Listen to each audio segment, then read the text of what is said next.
మీ అందమైన ప్రయాణం ప్రారంభించండి. 49 మీ తల్లిదండ్రులు కావాలనే కలలను సాకారం చేయడానికి సహాయపడుతుంది. సో ప్రెగ్నెన్సీ ప్లాన్ చేయడానికి బెస్ట్ టైం ఏది? హలో అండి, నేను డాక్టర్ బిజీ, ఫర్టిలిటీ కన్సల్టెంట్, ఫర్టైన్ ఫర్టిలిటీ సెంటర్, కరీంనగర్.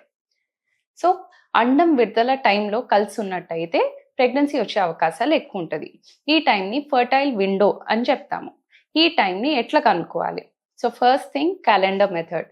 సో ఒకవేళ యావరేజ్ సైకిల్ డ్యూరేషన్ అనేది ఎవ్రీ 28 డేస్లో వన్స్ వస్తున్నట్టయితే 28 - 14, so around 14th day ovulation అయినట్టు, అండం విడుదల 14th డేకి అయినట్టు.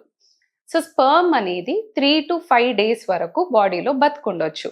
అలాగే ఎగ్ అనేది 12 to 24 hours, అంటే ఒక్క రోజు వరకు బతుకుంటుంది.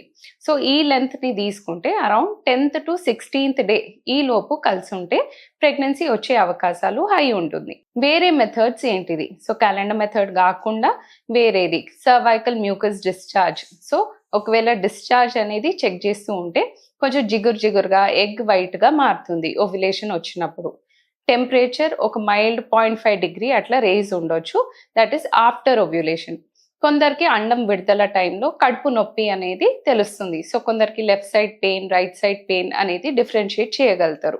అలాగే LH కిట్, సో మార్కెట్లో దొరికే LH కిట్లో యూరిన్ ప్రెగ్నెన్సీ టెస్ట్ ఎలా చేస్తారో అలాగే LH కిట్లో చేసినట్టయితే LH సర్చ్ అనేది కనిపిస్తుంది.